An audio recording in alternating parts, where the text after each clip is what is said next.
ಇನ್ನು ಮುಂದೆ ನಿಮ್ಮ ನೆಚ್ಚಿನ ಧಾರಾವಾಹಿಗಳ ಫುಲ್ ಎಪಿಸೋಡ್ಗಳು ಸನ್ ನೆಕ್ಸ್ಟ್ ಆಪ್ನಲ್ಲಿ ಮಾತ್ರ. ಹಿಂದೆ ಎಲ್ಲ ಮನೆ ಕಟ್ಟುವಾಗ ಮನೆ ಮುಂದೆ ಒಂದು ಜಗ್ಲಿ ಹಾಕ್ತಿದ್ರು. ಯಾಕೆ ಹೇಳಿ?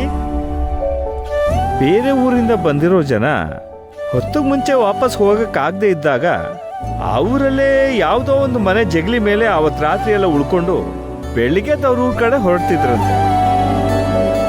ಆದರೆ ಈಗೆಲ್ಲ ಕಾಲ ಬದಲಾಯ್ತು ಬಿಡಿ.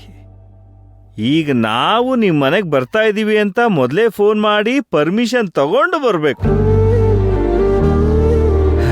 ಆದರೆ ಈ ಜನ ಇನ್ನೂ ಮಾನವೀಯತೆ ಮಮಕಾರ ಎಲ್ಲ ಉಳಿಸ್ಕೊಂಡಿದ್ದಾರೆ. ಅಲ್ಲೇನಾಗ್ತದೆ ಒಂಚೂರು ನೋಡ್ಕೊಂಡ್ ಬರ್ತೀನಮ್ಮ. ಬಂದೆ.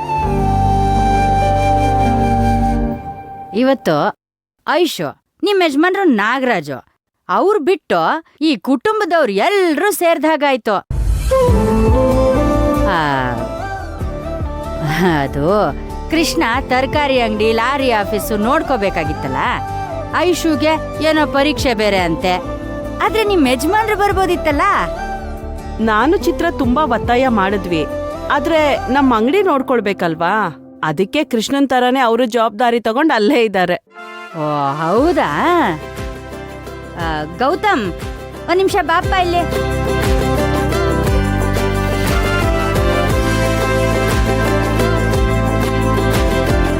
ಗೌತಮ್, ನಿಮ್ಮಪ್ಪಂಗ್ ಫೋನ್ ಮಾಡಿ ನಾನು ಮಾತಾಡ್ತೀನಿ ಅಂತ ಹೇಳಿಕೊಡು. ಯಾಕಮ್ಮ ಅಪ್ಪಂಗೆ ಫೋನ್ ಮಾಡ್ಕೊಡ್ಬೇಕು? ಇದ್ದಕ್ಕಿದ್ದಂಗೆ ಯಾಕೆ ಅಂತ. ಕಷ್ಟ ಸುಖ ಮಾತಾಡ್ತೀನಿ ಅಷ್ಟೇಪ್ಪ, ಫೋನ್ ಮಾಡ್ಕೊಡು. ಮಾಡ್ಕೊಡ್ತೀನಿ. ಹಲೋ, ಹೇಳಪ್ಪ ಗೌತಮ್. ಹಲೋ ಅಪ್ಪ, ಎಲ್ಲಿದ್ದೀರಾ? ಅಂಗಡಿಲಿದ್ದೀನಿ ಕಣೋ, ನೀವೆಲ್ಲಿದ್ದೀರಾ? ಪೂಜೆ ಎಲ್ಲ ಆಯ್ತಾ? ಅಯ್ಯೋ, ನಿಮ್ಗೆ ವಿಷಯ ಹೇಳೋದನ್ನೇ ಮರ್ತು ಬಿಟ್ಟಿದ್ದೆ ನೋಡಿ. ನಾವು ಪರಿಹಾರ ಪೂಜೆ ಮುಗಿಸ್ಕೊಂಡು ನಾವೆಲ್ಲ ಮುರುಡೇಶ್ವರಕ್ಕೆ ಹೊರಟಿದ್ದೀವಿ. ಮುರುಡೇಶ್ವರನ? ಯಾಕಪ್ಪ ಆ ಕಡೆ? ಇಲ್ಲಿ ಕೊಡು. ಅಪ್ಪ ಒಂದ್ ನಿಮಿಷ, ಕಾರ್ತಿಕ್ ಅವ್ರ ಅಮ್ಮ ನಿಮ್ಮ ಹತ್ರ ಮಾತಾಡ್ಬೇಕಂತೆ, ಕೊಡ್ತೀನಿ. ನಾಗರಾಜ್ ಅವ್ರೆ, ಚೆನ್ನಾಗಿದ್ದೀರಾ? ಚೆನ್ನಾಗಿದ್ದೀನಮ್ಮ, ನೀವು ಚೆನ್ನಾಗಿದ್ದೀರಾ? ಓ ನಾವು ಚೆನ್ನಾಗಿದ್ದೀವಪ್ಪ. ಅಲ್ಲ, ನಾವು ಕುಟುಂಬದವ್ರೆಲ್ರೂ ಇದ್ದೀವಿ. ನೀವು ಇದ್ದಿದ್ರೆ ಚೆನ್ನಾಗಿರ್ತಿತ್ತು ಅಂತ. ಅಯ್ಯೋ, ಅಂಗಡಿ ಬಿಟ್ಟು ಹೇಗ್ ಬರೋದು? ಏನ್ 2 ದಿನ ಅಂಗಡಿ ಬಾಗ್ಲ ಹಾಕಿದ್ರೆ ಪ್ರಪಂಚ ಏನು ಮುಳುಗ್ ಹೋಗತ್ತಾ? ದೊಡ್ಡ ಮನ್ಸ್ ಮಾಡಿ ಬಂದ್ಬಿಡಿ. ಎಲ್ರ ಜೊತೆ ಇದ್ರೆ ಪ್ರಪಂಚನೇ ಮರ್ತ್ ಬಿಡ್ತೀರಾ ನೀವು. ಆಗ್ಲಮ್ಮ, ಇನ್ನೊಂದ್ಸರಿ ಈ ತರದ ಅವಕಾಶ ಸಿಕ್ಕಿದಾಗ ನಾನು ತಪ್ಪದೆ ಬರ್ತೀನಿ. ಪಾರ್ವತಿ ಇದ್ರೆ ಕೊಡಿಯಲ್ಲಿ. ಕೊಡ್ತೀನಿ, 1 ನಿಮಿಷ ತಗೊಳಮ್ಮ ಪಾರ್ವತಿ. ಹಲೋ, ಹೇಳ್ರಿ. ನಿರ್ಮಲಮ್ಮನವರು ಆ ಥರ ಮಾತಾಡಿದ್ದು ನನಗೆ ಆಶ್ಚರ್ಯ ಆಗ್ತಿದೆ ಕಣೆ. ಸರಿ, ನೀವು ಎಲ್ಲ ಮುಗಿಸ್ಕೊಂಡು ಬನ್ನಿ, ನಾನು ರಾತ್ರಿ ಫೋನ್ ಮಾಡ್ತೀನಿ. ಮೊಮ್ಮಕ್ಕಳು ಹುಷಾರು.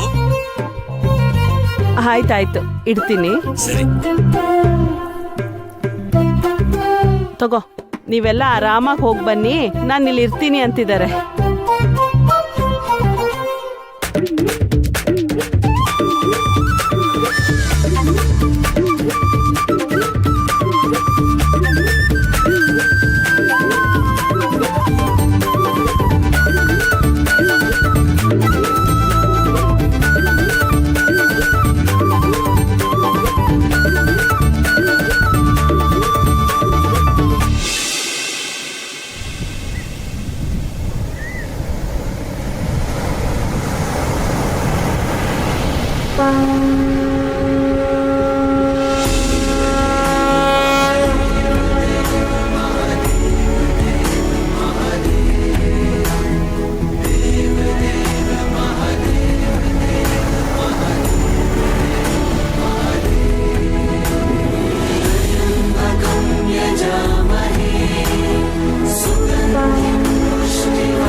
ಭುವಿ ಸ್ನೇಹ ಇಬ್ರೇ ಹೋದ್ರ ಹಾಸ್ಪಿಟ್ಲಿಗೆ?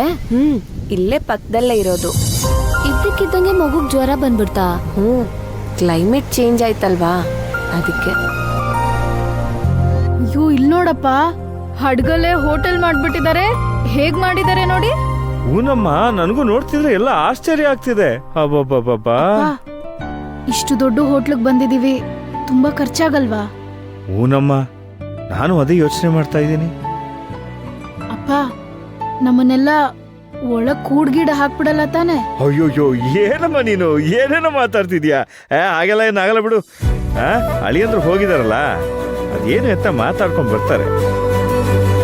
ಅಪ್ಪ, ಏನಕ್ಕೆ ತಲೆ ಕೆಡಿಸ್ಕೊಳ್ತಿದ್ದೀರಾ? ಆಗಲ್ಲಮ್ಮ, ನಿಜವಾಗೂ ಇದು ನೋಡ್ತಾ ಇದ್ರೆ ಎಷ್ಟ್ ಚೆನ್ನಾಗಿದ್ಯಪ್ಪ ಅಂತ ಖುಷಿ ಆಗ್ತಿದೆ. ಆದ್ರೆ ದುಡ್ಡು ಎಷ್ಟು ಕಟ್ಟಬೇಕು ಅಂತ. ಅಯ್ಯೋ ದೇವ್ರೆ, ಅಲ್ಲಿ ನೋಡ್ರಮ್ಮ. ಬನ್ನಿ ಬನ್ನಿ ಬನ್ನಿ.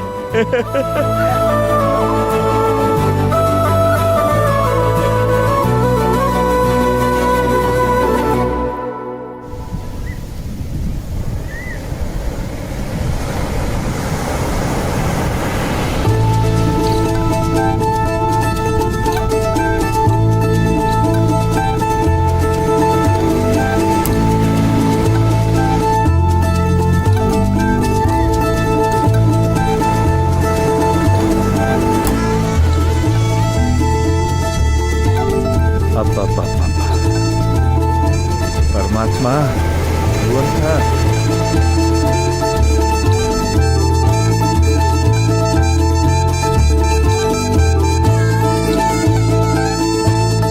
ಅಪ್ಪ, ನಾನಂತೂ ಇಷ್ಟು ಚೆನ್ನಾಗಿರೋ ಜಾಗ ಮೊದಲು ನೋಡೇ ಇಲ್ಲ. ಎಷ್ಟು ದೊಡ್ಡದಾಗಿದೆ.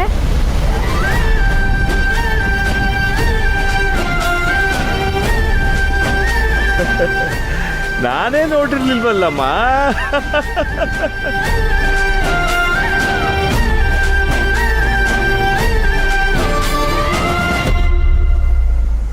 ನನ್ನ ಜೀವಮಾನದಲ್ಲೇ ಇಂಥ ಒಂದು ಜಾಗಕ್ಕೆ ಬರ್ತೀನಿ ಅಂತ ನಾನು ಯಾವತ್ತೂ ಅಂದ್ಕೊಂಡೇ ಇರಲಿಲ್ಲ ಕಣ್ರಮ್ಮ.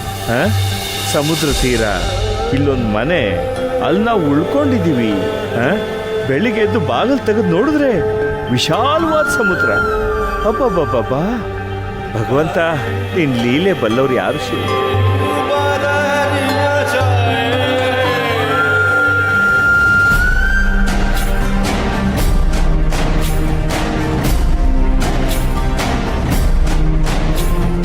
ಇದೆಲ್ಲ ಸುಮ್ಮನೆ ಸಿಗುವಂತ ಭಾಗ್ಯ ಅಲ್ಲ, ಪೂರ್ವ ಜನ್ಮದ ಪುಣ್ಯದ ಫಲ. ಸುಮ್ಮನೆ ಸಿಗಲ್ಲ. ಏನೋ ನನ್ನ ಮಕ್ಕಳು ಅಳಿಯಂದ್ರ ದಯದಿಂದ ನನಗೆ ಭಾಗ್ಯ ಸಿಕ್ಕಿದೆ.